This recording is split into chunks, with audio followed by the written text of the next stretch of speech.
24 ноябри соли 2020 дар шаҳри Москва мулоқотҳои хосаи раиси Маҷлиси Миллии Маҷлиси Олии Ҷумҳурии Тоҷикистон муҳтарам Рустами Эмомалӣ ва раиси Шӯрои Федератсияи Маҷлиси Федералии Федератсияи Россия муҳтарам Валентина Матвиенко, инчунин ҳайатҳои расмии Маҷлиси Миллии Маҷлиси Олии Ҷумҳурии Тоҷикистон ва Шӯрои Федератсияи Маҷлиси Федералии Федератсияи Россия дар ҳайати васеъ доир гардиданд.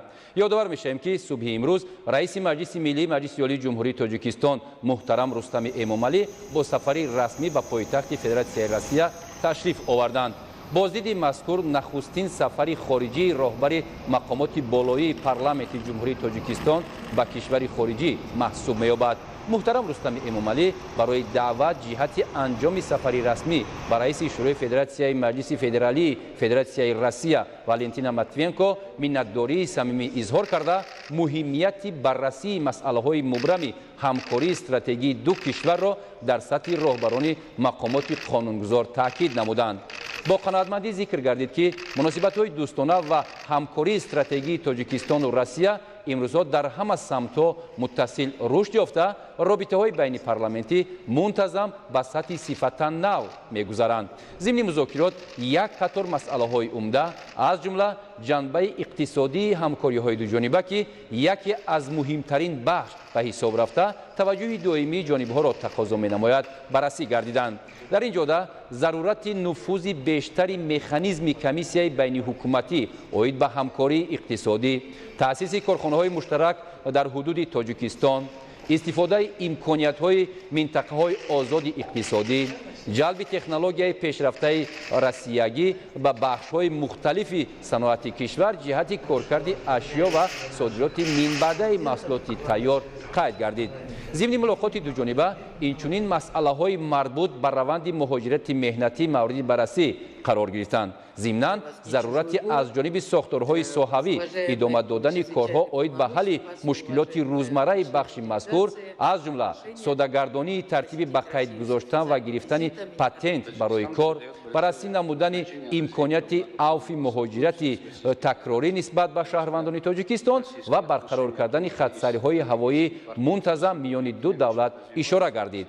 бо таваҷҷӯҳ ба вазъи минтақа, ҷонибҳо ҳалли масъалаҳои ҳамкориҳои самаранокро дар бахши амният, инчунин амалисозии созишномаҳоро оид ба ҳамкории ҳарбӣ ва ҳарбӣ техникӣ афзалиятнок шумориданд. ҳамзамон ба ҳамкориҳои самти фарҳангию башардӯстӣ, аз ҷумла соҳаи маориф таваҷҷӯҳи хоса зоҳир карда шуд.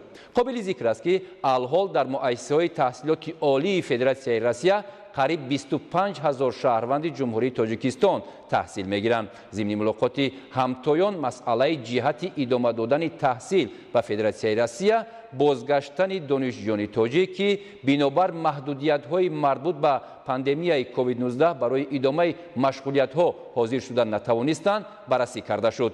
ҷонибҳо ҳавасмандии худро барои тақвияти ҷараёни амалигардонии лоиҳаҳои дуҷониба дар соҳаи маориф, аз ҷумла созишнома оид ба бунёди 5 муассисаи таҳсилоти миёнаи умумии забони таҳсилоташ русӣ дар шаҳрҳои Тоҷикистон иброз намуданд. изҳори боварӣ гардид ки мулоқотҳои имрӯза ба тавсияи муносибатҳои ду кишвар дар самтҳои калидии ҳамкорӣ такон мебахшад.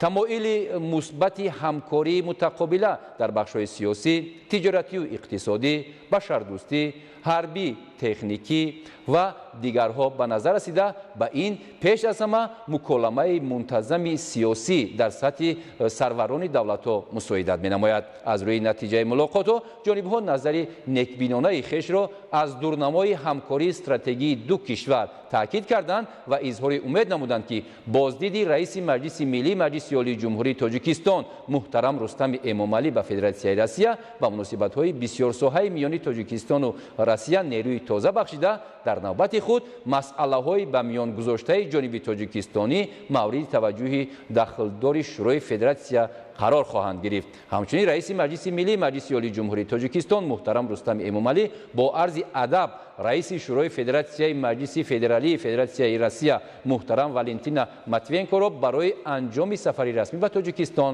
даъват намуданд.